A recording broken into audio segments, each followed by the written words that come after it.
munaasabadan oo ahayd mid lagu soo dhaweynayay wasiirka cusub ee wasaaradda warfaafinta xukuumadda Soomaaliya mudane Mustafa Sheekh Cali Dhuxulow iyo ku-xigeenkiisa mudane Cabdullaahi Colaad Rooble ayaa waxaa si wada jir ah u soo qaban qaabiyay dhammaan warbaahinta Soomaaliyeed ee ka howlgasha magaalada Muqdisho iyo fanaaniinta hobalada qaranka ee Waabari waxaana ka soo qayb galay wasiirka cusub ee wasaaradda warfaafinta ku-xigeenkiisa gudoomiyaha guddiga warfaafinta baarlamaanka Soomaaliya qaar ka mid ah gudoomiyaasha degmooyinka gobolka Banaadir dhammaan ururada warbaahinta dalka milkiilayaasha iyo telefishinada idaacadaha qaarkood ururka wadooda warbaahinta qaranka Soomaaliyeed ee Nusaj iyo xubno kale oo muhiim ka ah ururada bulshada rayidka ah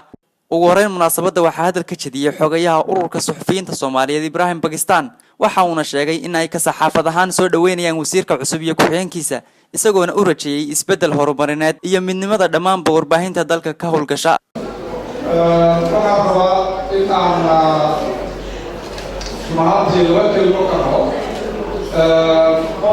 absoluta sidii balaadheer saxafiyiinta Soomaaliyeed iyo bahda warbaahinta oo isku duuban ay u muujiyaan wadajirka midnimada waxaan maleynayaa inay tahay kulanka ku balaadhaa intaa oo warbaahin oo kala duwan ay isugu timaado marka waxaa waa kulanka waa noo abshir midda xigta waxaa sidoo kale u mahadcelinayaa wasiiradii nagala soo shaqeeyay wasaaradda warfaafinta hore hadda shaqada ka tegaya Cabdullaahi Colaad Rooble Shakuur iyo Ibrahim Saabiro maantii ayadana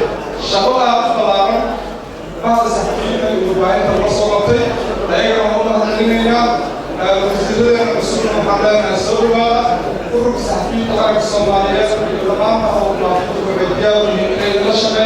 gabagabadii munaasabada waxaa soo afmeeray wasiirka cusub ee wasaaradda warfaafinta xukuumadda Soomaaliya mudane Mustafa Sheekh Cali Dhuxulow waxa uu uga mahad celiyay munaasabada soo dhaweynta ah ee ay u sameeyeen ururada warbaahinta dalka isagoona carabka ku dhuftay in la dadejin doono sharciga saxaafadda Soomaaliya lagu dhaqayo oo dhawaan la filayo in baarlamaanka la horgeeyo sharciga oo golaha wasiirada soo gudbiyeen waa weli baarlamaanka nasiin annagu kulli waa una dad mas'uuliyiin nahay waxaan dareemi karaa mas'uuliyadda markii lagu dhiibo muddo kooban joogay lix bil ha noqoto sanad ha noqoto laba sano ha noqoto marka ku fikiraya annaga awgeed joogi doono mana rabnaa inaan cadaawad samaysano saxaafadda waa dad walaalaha dhibaato fara badan ku jira waa dad maalinta kala beegsanayo runta la dilayo waa dad maaragta runtii warkay dilayaan cadaab fara badan kala kulmay waxaan rabnaa si friendly aan wada shaqayno inaan consultation fara badan la samayno inaan soo dhaweysano inaan waqti gooni u samayno xafiiska wasiirka wasaaradda yimaadaan inay noqdaan dad runta wax badan la wadaaga ma aragta dad cadawniyo meelaatay waana soo dhaweynaa waana la shaqaynaa consultation kasta oo aan gelayno midkii public iyo midkii private oo ku soo dhaweyn doonaa kuwii fara badan loo wadaagi doonaa digaada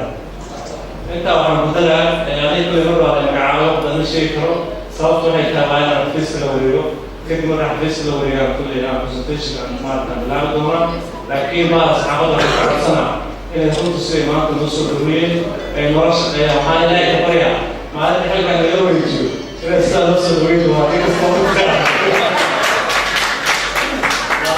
dareemi karaa nin fudbaa laakiin runtii waxay ka sheegeen albaabada ay fulaa doonaan annaga waxaan balan qaadaynaa